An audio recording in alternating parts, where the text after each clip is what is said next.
ओम श्री गणेशाय नमः। मित्रों, आज इस वीडियो के माध्यम से हम बात करेंगे भगवान श्री कृष्ण का प्रभाव। इसके बारे में आज इस वीडियो के माध्यम से आप लोगों से जानकारी साझा करेंगे। भगवान श्री कृष्ण साक्षात पूर्ण ब्रह्म अवतार थे, या यूं कहिए कि साक्षात पूर्ण ब्रह्म ही श्री कृष्ण रूप में प्रकट हुए। उनके दिव्य गुण, प्रभाव और आश्चर्यमयी उपदेश प्रद मधुर लीलाओं से हमारे प्राचीन ग्रंथ भरे पड़े। श्रीमद् भागवत, महाभारत, जैमिनी, अश्वमेध और अन्यान्य पुराण आदि में भगवान के प्रेम, प्रभाव, ऐश्वर्य को अलौकिक बातें स्थान स्थान पर प्रसिद्ध है। जन्मते ही चतुर्भुज रूप से प्रकट होकर फिर छोटा बालक बन जाना, यशोदा मैया को मुख के अंदर ब्रह्मांड दिखलाना, गोप बालक और बछड़ों की नवीन सृष्टि करना, अक्रूर जी को मार्ग और जल के अंदर एक ही साथ दोनों जगह एक ही रूप में दर्शन देना, कंस आदि महान असुरों का लीलामय से विनाश कर देना, गुरु, ब्राह्मण और देवकी जी के मृत पुत्रों को ला देना, विविध रूप से एक ही साथ संपूर्ण रानियों के महलों में निवास करना, द्रौपदी के स्मरण करते ही उसका चीर बढ़ा देना, दुर्वासा जी के आतिथ्य के समय संकटापन्न द्रौपदी के स्मरण करते ही अचानक वहां प्रकट हो जाना, कौरवों की सभा में विराट रूप दिखाना, प्रिय भक्त अर्जुन भक्ति और ज्ञान का रहस्य समझाते हुए उसे विश्व रूप और चतुर्भुज रूप से दर्शन देना, अर्जुन की रक्षा के लिए जयद्रथ वध के समय सूर्य को अस्त दिखाकर फिर सूर्य को प्रकट कर देना, युद्ध के अंत में अर्जुन को पहले रथ से नीचे उतार कर फिर स्वयं उतरते ही रथ का जलकर भस्म होते दिखलाना और यह कहना कि यह रथ तो भीष्म द्रोणादि के बाणों से पहले ही दग्ध हो चुका है, परंतु मैंने अपने संकल्प से इसे टिका रखा था। सरसैया पर पड़े हुए भीष्म की सारी पीड़ाओं को हरकर उन्हें अतुल बल, तेज और ज्ञान प्रदान करना, ऋषि उतक को अपना अलौकिक प्रभाव और ऐश्वर्य रूप युक्त रूप दिखलाना, मृत परीक्षित को जीवित करना, अश्वमेध यज्ञ के समय पांडवों के स्मरण करते ही द्वारिका से अचानक रात के समय आ जाना, सुधन्वा से लड़ते हुए अर्जुन के द्वारा याद करने पर तुरंत उपस्थित होकर रथ की लगाम हाथ में लेना और शरीर सहित ही परम धाम पधारना आदि अनेक अद्भुत कर्मों की कथाओं के पढ़ने से यह स्पष्ट सिद्ध हो जाता है कि ऐसे कर्म मनुष्य के लिए तो असंभव ही हैं, देवताओं और योगियों की शक्ति से भी अतीत है। इस छोटे से वीडियो में अति संक्षेप के साथ भगवान कुछ अद्भुत कर्मों का दिग्दर्शन कराया। भगवान श्री कृष्ण जी प्रेम और आनंद की मूर्ति ही थे। उनका अवतार प्रेम और धर्म के संस्थापन और प्रचार के लिए ही हुआ था। भगवान ने विशुद्ध प्रेम का जो विशाल प्रवाह वहां दिया, उसे एक बार समझ लेने पर ऐसा कौन है जिसका हृदय द्रवित और आनंद से पुलकित ना हो जाए। परंतु उनकी प्रेममयी लीला और उनके गहन प्रेम के तत्व का ज्ञान उनके अनुग्रह से ही हो सकता है। श्रीमद् भागवत आदि पुराणों में गोपियों के साथ भगवान के प्रेम के व्यवहार का जो वर्णन आता है, उसे पढ़ने पर मनुष्य के हृदय में अनेक प्रकार की शंकाएं उत्पन्न होती हैं। अक्षरों के अर्थ से तो यह उस प्रेम में विषय विकार ही टपकता है, परंतु यह प्रसंग विचारणीय है। यदि गोपियों के साथ भगवान का विषय जन्म अनुचित प्रेम होता तो उद्धव सरीखे महात्मा और गौरांग महाप्रभु, श्रद्धस्य त्यागी भक्त और संत जन उनकी कभी प्रशंसा नहीं करते। गोपियों का प्रेम मूर्खतापूर्ण नहीं था। वे श्री कृष्ण को साक्षात भगवान समझती थी। स्वयं गोपियों के वाक्य हैं। ना खलु गोपिका नंदनो भवान खिलि देहिन हिनामंतरात्मा ब्रदक बिखन सर्थितो विसुगुप्त सख उदेयी वान सातवताम कुले। हे सखे, ब्रह्मा की प्रार्थना पर आपने विश्व के पालन के लिए सातत यदु कुल में अवतार लिया है। आप केवल यशोदा के ही पुत्र नहीं हैं, वास्तव में आप समस्त प्राणियों के अंतर आत्मा के साक्षी हैं। इससे सिद्ध होता है कि उनका प्रेम विशुद्ध और ज्ञानपूर्ण था। उनके प्रेम की सभी संत पुरुषों ने सराहना की है। इतना ही नहीं, स्वयं भगवान ने भी उनके प्रेम की महिमा गाई और अर्जुन से कहा कि निजांगमपि गोपियो ममेति समुपासते ताभ्या परम न मे पार्थ निगूढ़ प्रेम भाजनम।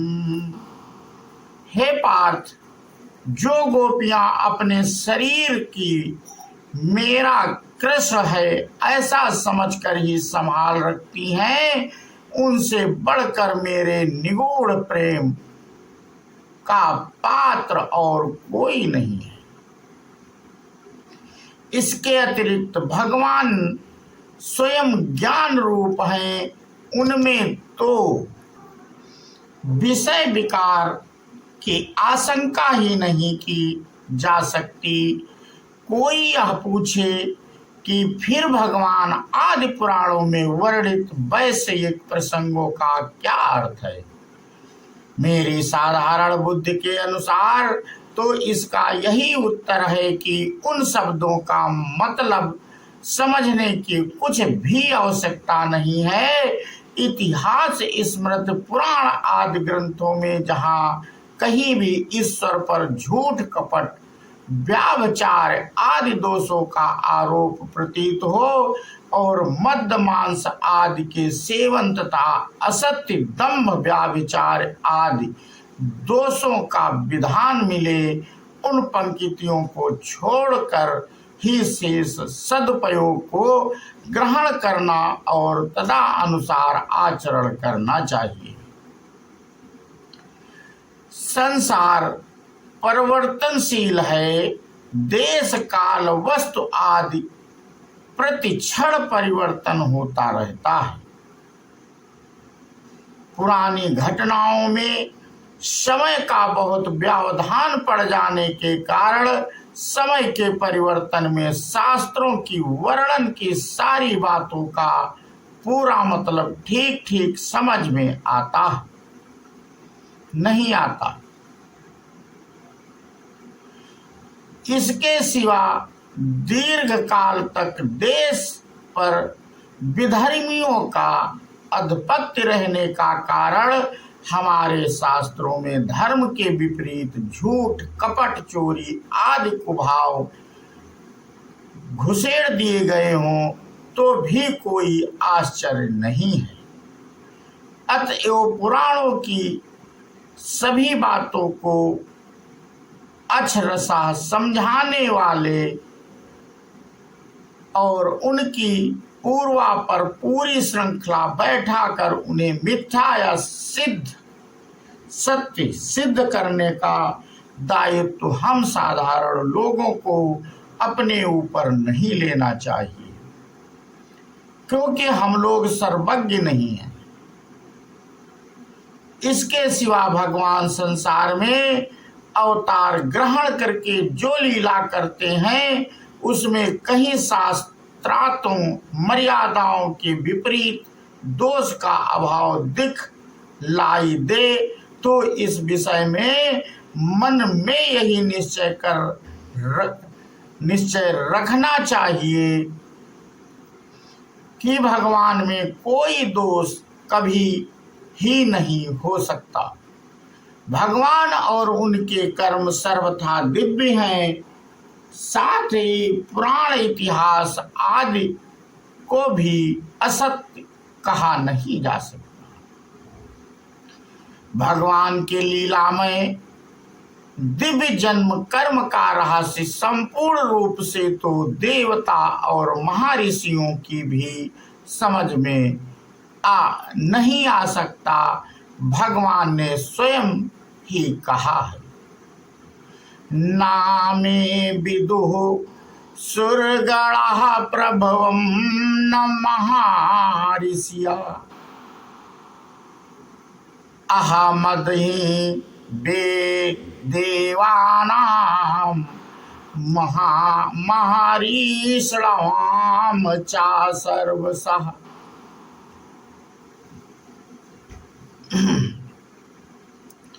मेरी उत्पत्ति को अर्थात विभूति सहित लीला से प्रकट होने को ना देवता लोग जानते हैं और ना महर्षि गण ही जानते हैं, क्योंकि मैं सब प्रकार से देवताओं और महर्षियों का भी आदि कारण हूँ। यद्यपि इतिहास, पुराण आदि शास्त्रों के रचयिता ऋषित्व को जानने वाले सिद्ध महापुरुष और योगी थे, तथापि वे भी भगवान श्री राम और श्री कृष्ण की लीला और उनके प्रभाव को संपूर्ण रूप से दर्शन करने में असमर्थ थे। फिर भी उन महात्माओं ने कृपा पर बस हो कुछ लिखा है सो सत्य ही है। अल्प बुद्धि होने के कारण हम लोग उनके भावों को ठीक ठीक समझ नहीं सकते और अपनी अल्पज्ञता का दोष उन महात्माओं के मत्थे मढ़ते हैं। महाभारत आदि से ये स्पष्ट सिद्ध है कि अवतार रूप में प्रकट हुए भगवान को सब ऋषि गण नहीं पहचान सकते थे। उनमें से कोई कोई तत्ववेता महात्मा महर्षि ही भगवान को उनकी कृपा से उनको जानते थे। श्री रामचरितमानस में भी यह बात आती है। तुम्हारी कृपा तुम्ही रघुनंदन और जानहि भगत भगत उर चंदन। क्योंकि भगवान जिस शरीर में जन्म ग्रहण करते हैं उसी शरीर के समान सब चेष्टा करते हैं। जब भगवान मनुष्य शरीर में अवतीर्ण हुए होते हैं तब मनुष्यों के अनुसार चेष्टा करते हैं। उस समय उनके मनुष्योचित कर्मों को देखकर मुनिगणों को भी भ्रम हो जाता है। फिर मनुष्यों की तो बात ही क्या है। श्री वशिष्ठ जी ने कहा है, देखी देखी आचरण तुम्हारा होत मोह मम हृदय अपारा। महाभारत के अश्वमेधिक पर्व के 53वें अध्याय में कहा है कि कौरव पांडवों के युद्ध की समाप्ति के बाद युधिष्ठिर महाराज से आज्ञा लेकर भगवान श्री कृष्ण हस्तिनापुर से जा रहे थे। मार्ग में मरुस्थल में निवास करने वाले गुरु भक्त तपस्वी ऋषि उतक से उनकी भेंट हुई। 5 पांडवों के सिवा अन्य सारे कौरवों के विनाश की बात भगवान श्री कृष्ण के मुख से सुनकर ऋषि उतक को बड़ा क्रोध आ गया और वे उनसे बोले कि आपने सब प्रकार से शक्ति संपन्न होने पर भी युद्ध का निवारण नहीं किया, इसलिए मैं आपको शाप दूंगा। भगवान बड़े दयालु थे। उन्होंने मुनि के शाप देने से रोक कर कहा कि हे तपस्वी श्रेष्ठ, तुमने अपने गुरु को सेवा करके प्रसन्न किया है, जिससे तुम्हारे तप का बड़ा ही तेज है। मैं उस तप का नाश कराना नहीं चाहता। मुझ पर तुम्हारे शाप का कोई असर नहीं होगा। शाप देने से तुम्हारे तप का नाश ही हो जाएगा। इसलिए तुम मेरे अध्यात्म विषयक आत्म तत्व और प्रभाव की बातें सुनो। तदंतर 54वें अध्याय में ऋषि उतक के पूछने पर भगवान ने अपने अवतार लेने का कारण तथा प्रभाव और स्वरूप का वर्णन किया है। ब्रह्मी संसरमाणो वयोनिर्वर्तममीशत्तम धर्म संरक्षणार्थाय धर्म संस्थापनाय चा तैस्तैवैरश्चिकपय रूपैश्च त्रिषु लोकेषु भार्गवो अहं विष्णुरहं ब्रह्मा सक्रोशि प्रभावापयः भूतप्रामस्य सर्वस्य स्रष्टा संहार एव च अधमे वर्तमानानां सर्वे समामच्युतः धर्मस्य सेतुं बद्धिनां चलिते चलिते युगे तास्तायोनि प्रविश्याहं प्रज्ञानां हितकाम्यः।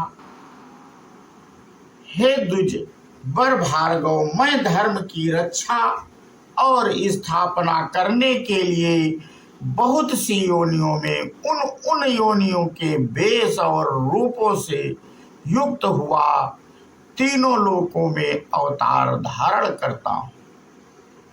मैं ही विष्णु, ब्रह्मा और इंद्र हूँ। मैं ही उत्पत्ति और प्रलय रूप हूँ तथा सकल भूत समुदाय का रचने वाला और संहार करने वाला भी मैं ही हूँ।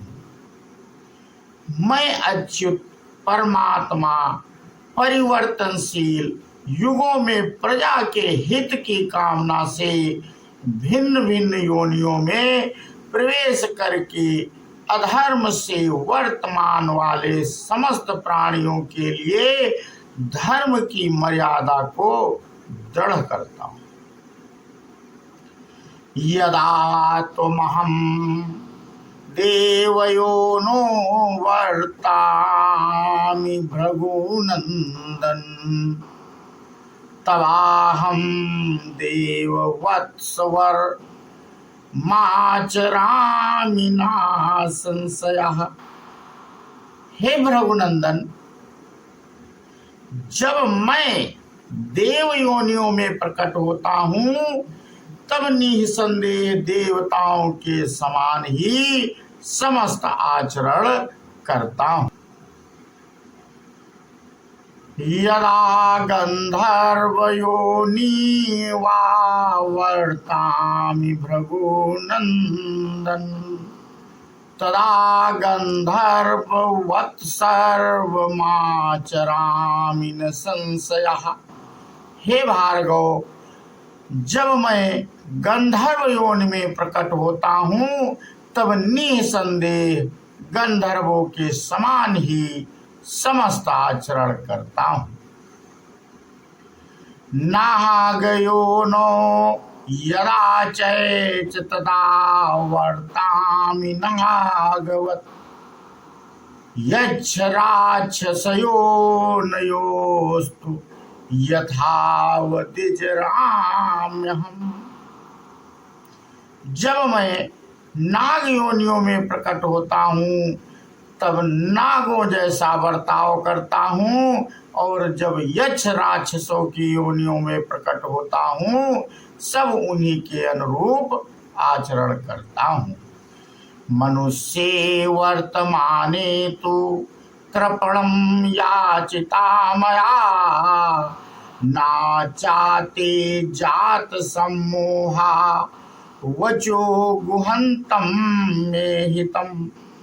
इस समय मनुष्य योनि में अवतीर्ण होकर मनुष्य जैसा आचरण करते हुए मैंने कौरवों से संधि के लिए दीनता पूर्वक प्रार्थना की, परंतु मोहग्रस्त होने के कारण उन्होंने मेरी हित कर बात नहीं मानी।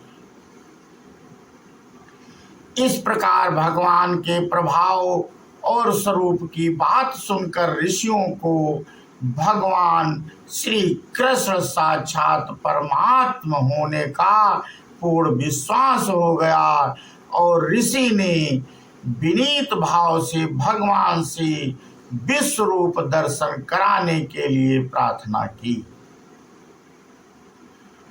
ऋषि की प्रार्थना पर भगवान ने अनुग्रह करके उन्हें अपना विश्व रूप दिखलाया, जिसे देखकर उतक ऋषि भगवान की स्तुति करने लगे। तदनंतर ऋषि को वरदान देकर भगवान द्वारिकापुरी को पधार गए। तो मित्रों, आज अपना प्रसंग हम यहीं पे समाप्त करते हैं और इसके प्रसंग के आगे की कथा भाग 2 में आप लोगों से अगले वीडियो के माध्यम से हम साझा करेंगे। बोलो श्यावर रामचंद्र की जय, हनुमान जी की जय। जय हिंद, जय भारत, वंदे मातरम।